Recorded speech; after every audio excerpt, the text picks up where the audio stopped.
జై శ్రీరామ్.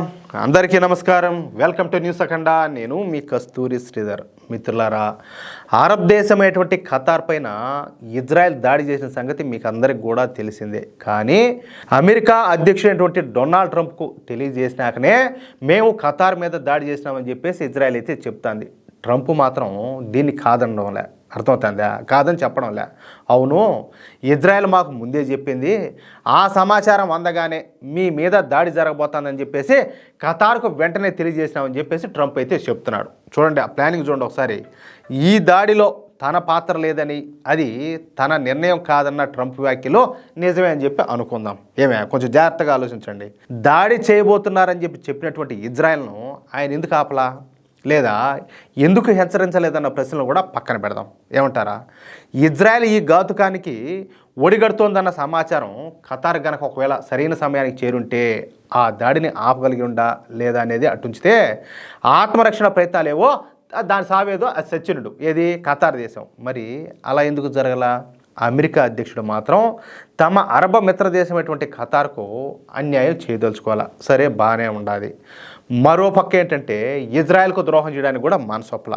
ఈ ట్రంప్ ఏం చేశాడంటే తన మధ్య ఆసియా ప్రత్యేక రాయబారికి దాడికి సంబంధించినటువంటి సమాచారం చేరేసి ఆ బాధ్యతను ఆయన భుజస్కంధాల మీద పెట్టాడు. ఏది, ఈ మాదిరిగా ఇజ్రాయెల్ వచ్చేసి ఖతార్ మీద దాడి చేయబోతోంది, నాకు ఆల్రెడీ విషయం పాస్ అయిపోయింది, నువ్వు ఈ విషయాన్ని తీసుకుపోయి ఖతార్ చెప్పమని చెప్పేసి ఆ రాయబారి చెప్పినాడు.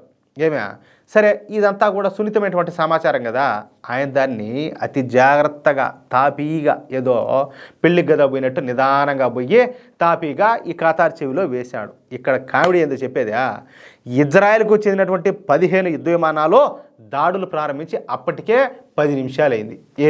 ఏం చెప్పేటప్పటికే వాళ్ళైతే పండగ చేయడం మొదలుపెట్టారు. ఖతార్ రాజధాని నడిబొడ్డున జరిగినటువంటి ఈ దాడిలో 6 హమాస్ అధికార ప్రతినిధులు అయితే ఒక్క సావు చచ్చినారు. సరే, ఈ దాడిలో తన పాత్ర లేదంటున్నటువంటి ఈ ట్రంప్ దానిని నిలువరించలేదు, కానీ మహా గట్టిగా అయితే ఖండించాడు. దాడి తప్పే కానీ, అంటే ఏంది, ఇజ్రాయెల్ పోయి ఖతార్ మీద దాడి చేయడం తప్పే కానీ ఉగ్రవాదులు చావడం మాత్రం సరైనదేనని చెప్పేసి వైట్ హౌస్ చెప్తాంది. అంటే దాని ఉద్దేశం ఏంది, ఒక పక్కేమో దాడి చేయడం తప్పనే, ఇంకో పక్కేమో ఉగ్రవాదులు చావడం మాత్రం కరెక్టేనన్నా. ఇది ఎట్ట తీసుకోవాలి దీన్ని? సరే, అమెరికా అధ్యక్షుడిని సంతోషపెట్టడానికి, అదేవిధంగా మచ్చిక చేసుకోవడానికి తెగ ఆపసోపాలు పడుతున్నటువంటి ఈ ఆయిల్ రిచ్ కంట్రీ అయినటువంటి అరబ్ దేశానికి ట్రంప్ భలే మస్కా కొట్టాడు. మొత్తానికైతే పశ్చిమాసియాలో అమెరికా తన అతిపెద్ద వైమానిక స్థావరాన్ని ఖతార్లోనే నిర్మించుకునేది. 4 నెలల క్రితం ఈ ట్రంప్ ఖతార్కు పోయినప్పుడు రెడ్ కార్పెట్ స్వాగతాలు, అదేవిధంగా వేల కోట్ల రూపాయల రక్షణ సామాగ్రి కొనుగోళ్లతో ట్రంప్ను ఈ ఖతార్ దేశం సంతోషపెట్టింది. అంతేకాదు, అత్యంత విలాసవంతమైన 3,500 కోట్ల విలువైనటువంటి బోయింగ్ విమానాన్ని ఈ ఖతార్ రాజు గిఫ్ట్గా ఇస్తే ఈ అమెరికా అధ్యక్షుడు డొనాల్డ్ ట్రంప్ దాన్ని ఏ మాత్రం కూడా సిగ్గు లేకుండా, సిగ్గుపడకుండా నిస్సిగ్గుగా స్వీకరించినాడు. అయితే భారీ బహుమతి ఇచ్చేటువంటి మిత్ర దేశాన్ని మాత్రం ఈ డొనాల్డ్ ట్రంప్ ఇప్పుడు ఈ విధంగా కంగు తినిపించాడు. అంటే ఏంది అర్థం? మోసమే కదా ఇది, అవునా కదా? సరే, హమాస్ నాయకులను నిర్మూలించడం మంచి పనే అని చెప్పేసి వైట్ హౌస్ అయితే చెప్తాంది.